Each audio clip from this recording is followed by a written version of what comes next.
ये कहानी एक ऐसी अनाथ बच्ची के बारे में है जिसे कि एक दिन एक राक्षस उठाकर अपनी दुनिया में ले जाता है, लेकिन वो उस बच्ची को कुछ करने की बजाय उससे बहुत ही अच्छी दोस्ती कर लेता है। और आगे किस तरह से वो उसका साथ देता है, चलिए जानते हैं आज की इस कहानी से। इस मूवी की शुरुआत एक अनाथ आश्रम को दिखाते हुए होती है, जहाँ पर एक 10 साल की बच्ची रहती है जिसका नाम सोफी है। सोफी के माता पिता की डेथ हो चुकी थी और इसीलिए सोफी अनाथ आश्रम में रहा करती थी। सोफी को इंसोम्निया नाम की एक बीमारी थी जिसकी वजह से वो रातों रात जागा करती थी। हर बच्चे की तरह वो भी रात में इस बात से डरा करती थी कि रातों में राक्षस आते हैं और बच्चों को उठाकर ले जाते हैं। अब एक रात सोफी को बाहर से आवाज आती है। जब वो खिड़की खोलकर देखती है तो पाती है कि वहाँ पर कुछ बिल्लियां लड़ रही होती हैं। उन बिल्लियों से यहाँ पर एक डस्टबिन गिर जाता है। तभी सोफी देखती है कि एक बिल्डिंग के पीछे से एक बड़ा सा हाथ निकलता है और उस डस्टबिन को सीधा कर देता है। और तभी यहाँ पर सोफी उस जाइंट का पूरा चेहरा देखती है और वो जाइंट भी सोफी को देख लेता है, जिससे डरकर सोफी अपने बिस्तर में जाकर छिप जाती है। लेकिन जाइंट अपना हाथ खिड़की से अंदर डालकर सोफी को उठा लेता है। जब वो जाइंट सोफी को उठाकर लेकर जा रहा होता है तो रास्ते में उसे कुछ इंसान भी मिलते हैं, लेकिन इन जाइंट्स के पास इंसानों से छिपने के भी काफी नायाब तरीके थे।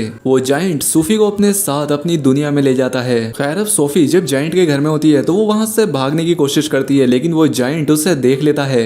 वो सोफी से कहता है कि तुम यहाँ से भागने की कोशिश मत करना, क्योंकि तुम यहाँ से भाग नहीं पाओगी। हाँ, अगर तुम्हारे पंख होते तो तुम यहाँ से जरूर भाग सकती थी।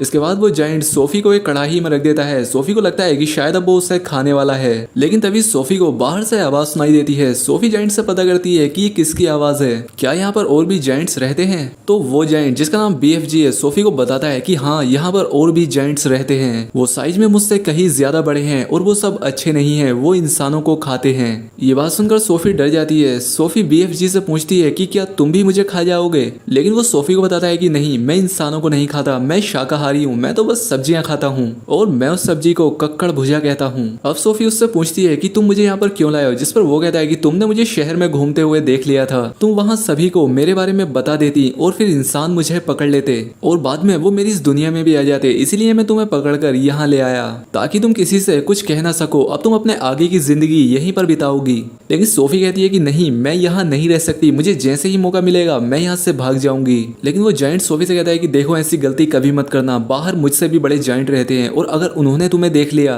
तो वो तुम्हें मार कर खा जाएंगे। इसके बाद वो जाइंट सोफी को अपनी नाव में बैठाता है और उससे सो जाने के लिए कहता है। इसके बाद जाइंट अपने बैग में से एक बोतल निकालता है जिसमें से बहुत सारी रोशनी बाहर आ रही थी। सोफी उससे पूछती है कि ये क्या है, जिस पर वो जाइंट उसे बताता है कि ये सपने हैं। लेकिन सोफी उसे बताती है कि मुझे कभी सपने नहीं आते क्योंकि मैं कभी सो ही नहीं पाती। इसके बाद वो जाइंट सोफी की बुक लेता है और स्टोरी पढ़ने लगता है और साथ ही कुछ देर बाद सोफी को भी नींद आ जाती है। इसके बाद वो जाइंट अपनी एक खास तरह की लैब में आता है जहाँ पर वो सपनों को कैद रखा करता था और एक लाल रंग के सपने को बाहर निकालता है। आगे हम देखते हैं कि सोफी उठ गई है और बड़ी ही चालाकी से धीरे धीरे वो बाहर चली जाती है, लेकिन बाहर उसे एक बड़ा सा जाइंट पकड़ लेता है और उसे खा जाता है। तभी सोफी की नींद खुलती है। वो दरअसल सपना देख रही थी और इस सपने से सोफी बहुत ज्यादा डर जाती है। सोफी जाइंट से कहती है कि ये आपने किया था ना। जाइंट कहता है कि हाँ बिल्कुल, ये सपना तुम्हें दिखाना जरूरी था ताकि तुम बाहर न जाओ। इसके बाद सोफी और जाइंट आपस में बातें करने लगते हैं। तभी वहां पर एक बड़ा सा जाइंट आ जाता है जो कि बहुत खतरनाक होता है।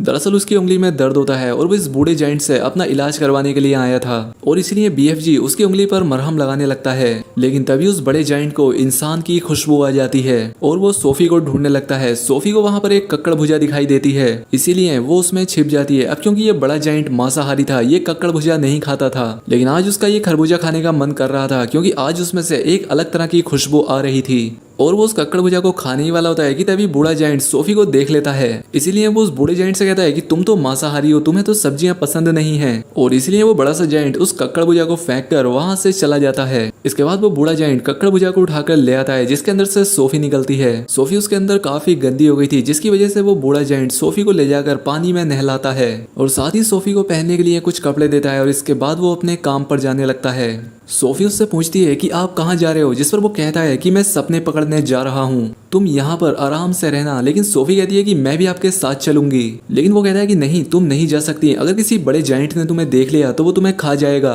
लेकिन सोफी नहीं मानती, वो जिद करने लगती है, इसलिए वो जाइंट मान जाता है। वो बूढ़ा जाइंट चुपके से सोफी को लेकर जा रहा होता है कि तभी यहाँ पर एक बड़े से जाइंट की नींद खुल जाती है। वो उसे पकड़ लेता है और पूछता है कि तुम कहाँ जा रहे हो। बूढ़ा जाइंट कहता है कि मैं बाहर अपने काम से जा रहा हूँ, जिस पर वो बड़ा जाइंट कहता है कि नहीं, तुम बाहर नहीं जा सकते, क्योंकि अगर इंसानों को हमारी जगह के बारे में पता चला तो वो हमें खत्म कर देंगे। इसके बाद वो सभी बड़े जायंट्स उस छोटे जायंट को परेशान करने लगते हैं और सोफी भागकर एक कार में छिप जाती है। थोड़ी ही देर के बाद यहाँ पर बारिश होने लगती है और उन बड़े जायंट्स को बारिश से बहुत डर लगता था और वो सभी जायंट्स भागकर एक गुफा में छिप जाते हैं, जिसका फायदा उठाकर बूढ़ा जायंट सोफी को लेकर वहां से निकल जाता है। वो पहाड़ों पर चढ़ते हैं और बादलों से भी ऊपर आ जाते हैं। सोफी उससे कहती है कि ये तारे कितने खूबसूरत हैं, जिस पर वो बूढ़ा जायंट कहता है कि मैं इनके संगीत सुन सकता हूँ, मैं इंसानों की आवाज और चींटियों की बातें भी सुन सकता हूँ। सोफी को यकीन नहीं होता। जायंट कहता है कि हाँ ये सच है। ये दोनों बातें करते करते एक झील के पास आ जाते हैं जहाँ पर एक बड़ा सा खूबसूरत पेड़ था। जायंट उस झील में कूद जाता है और दूसरी तरफ चला जाता है और वो सोफी को भी कूदने के लिए कहता है, जिस पर सोफी भी कूद जाती है। अब ये दोनों सपनों की दुनिया में आ गए थे। यहाँ पर जो पेड़ था उससे सपने टपकते थे। यहाँ पर सोफी और जायंट बहुत से सपने पकड़ते हैं, लेकिन इस पेड़ से सिर्फ अच्छे सपने ही नहीं बल्कि बुरे सपने भी टपकते थे। यहाँ पर इन दोनों में काफी अच्छी दोस्ती हो जाती है। जायंट सोफी से कहता है कि सभी लोग मुझे चिरकुट बुलाते हैं, लेकिन एक वक्त था जब मुझे एक दोस्त मिला था जो मुझे बिग फ्रेंडली जायंट बुलाता था। सोफी कहती है कि ठीक है, आज से मैं भी तुम्हें इसी नाम से बुलाऊंगी, यानी कि BFG। इसके बाद ये दोनों सपने पकड़कर लंदन शहर में आ जाते हैं, जहाँ पर सभी अनाथ बच्चे अपने घरों में सो रहे थे और BFG उन्हें अच्छे अच्छे सपने दिखाता है, जिससे कि उन अनाथ बच्चों को अपने सपनों में खुशियां मिल सकें। इसके बाद सोफी उस जायंट से पूछती है कि क्या ये सब तुम्हारे माता पिता ने तुम्हें सिखाया है, जिस पर BFG कहता है कि जायंट्स के माता पिता नहीं होते। फिर सोफी BFG से पूछती है कि तुम्हारी उम्र कितनी है, जिस पर BFG कहता है कि मेरी उम्र उतनी ही है जब से पृथ्वी का जन्म हुआ है। जब से पृथ्वी का जन्म हुआ है तब से जायंट भी हैं, लेकिन हम इंसानों से दूर रहते हैं। इसके बाद ये दोनों अपने जायंट देश जाने लगते हैं। BFG सोफी से पूछते हैं कि तुम्हारा कंबल कहाँ पर है, जिस पर सोफी कहती है कि शायद मेरा कंबल जायंट देश में छूट गया था। ये सुनकर BFG सोफी से कहते हैं कि अब तुम्हारा जायंट देश में जाना सेफ नहीं है, क्योंकि वहाँ के जायंट्स को पता लग गया होगा कि उनके देश में कोई इंसान है। इसीलिए BFG सोफी को उसके अनाथ आश्रम पर छोड़ देता है और वहां से चला जाता है। अब सोफी अपने बिस्तर पर चली जाती है, लेकिन उसे नींद नहीं आती। उसे लगता है कि BFG उसके आसपास ही है और यही बात चेक करने के लिए वो अपनी बिल्डिंग से कूद जाती है। और ये बात सच थी, BFG उसके पास था, वो उसे गिरने से बचा लेता है। सोफी वापस उसके साथ उसके देश चलने की जिद करने लगती है, जिस वजह से BFG सोफी को अपने साथ लेकर अपने देश चला जाता है। दूसरी तरफ वहाँ के सभी जायंट्स को पता लग गया था कि यहाँ पर कोई इंसान है, जिसके बाद वो सभी जायंट्स BFG के घर चले जाते हैं और वो बड़ा जायंट BFG से कहता है कि उस इंसान को मुझे सौंप दो, लेकिन BFG कहते हैं कि यहाँ पर कोई इंसान नहीं है। जिसके बाद सभी जायंट्स सोफी को खोजने लगते हैं और BFG के पूरे घर को तहस नहस कर देते हैं, लेकिन उन्हें सोफी नहीं मिलती। सोफी के कंबल को BFG आग में जला देते हैं और गर्म लोहे से सभी जायंट्स को मारकर वहां से भगा देते हैं। जब सोफी अपनी जान बचाकर BFG के घर के इधर उधर भाग रही होती है, तभी उसे एक कमरा दिखाई देता है जो कि BFG के उसी खास दोस्त का होता है, जिसके बारे में BFG ने सोफी को बताया था। वहां पर सोफी को एक तस्वीर दिखती है जो कि इंग्लैंड की महारानी एलिजाबेथ की थी। फिर सोफी को एक आइडिया आता है। वो BFG से बोलती है कि तुम अपने सपनों की लैब में एक डरावना सपना बनाओ, जिसमें तुम्हें इंग्लैंड की महारानी को यह दिखाना है कि सभी बड़े जायंट्स इंग्लैंड में हैं और वो सबके सब बच्चों को मारकर खा रहे हैं, और तुम उस सपने में मुझे और खुद को भी दिखाना,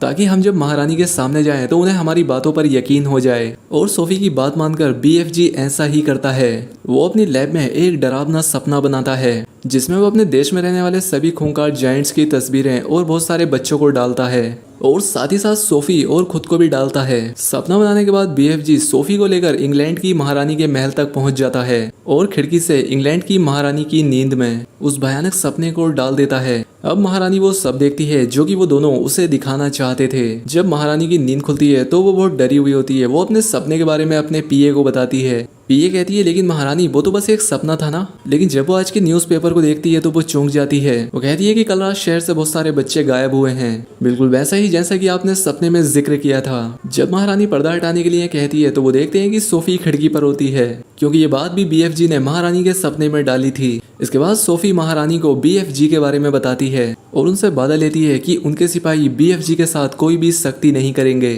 खैर अब सोफी के बुलाने पर BFG महारानी के सामने आता है और उन्हें सम्मान देता है। ये बात महारानी को काफी अलग लगती है, क्योंकि जायंट्स को इंसानों के तौर तरीकों के बारे में कुछ भी पता नहीं होता और उनके बोलने की भाषा भी थोड़ी गड़बड़ होती है, इसलिए BFG भी शब्दों को उल्टा सीधा बोलता है। खैर अब इसके बाद महारानी भी अपने वादे को पूरा करते हुए सोफी और BFG की खास खातिरदारी करती है। यहाँ पर इन दोनों को बहुत ही अच्छा खाना खिलाया जाता है और इसके बाद BFG महारानी और उनके सैनिकों को बताता है कि किस तरह से उसके देश के बड़े जायंट इंसानों और बच्चों को खाते हैं। और उन्हें किस तरह से रोका जा सकता है। फिर महारानी भी बीएफजी की बात समझते हुए उनकी मदद करने के लिए तैयार हो जाती है और अपनी सेना को बीएफजी के बताए गए रास्ते से जायंट्स के देश में भेजती है। अब वहां पहुंचकर बीएफजी सेना को जायंट देश के बॉर्डर पर ही रुककर इंतजार करने के लिए कहता है। अब बीएफजी सोफी के साथ अपनी लैब में जाकर एक ऐसा सपना बनाता है जिसे कि वो उन बड़े जायंट्स को दिखाकर उनके किए गए सभी गुनाहों के लिए उन्हें गिल्टी फील करा सके। और आखिरकार बीएफजी एक ऐसा सपना बना ही लेता है। लेकिन जब वो इस सपने को उन जायंट्स की नींद में डालने जा रहा होता है तभी उसे याद आता है कि सपना फूंकने वाला डिवाइस तो वो महारानी के महल में ही भूल आया है और उस डिवाइस के बिना किसी की भी नींद में सपने को नहीं डाला जा सकता, क्योंकि इन जायंट्स के पास जाकर ऐसा करना खतरे से खाली नहीं है।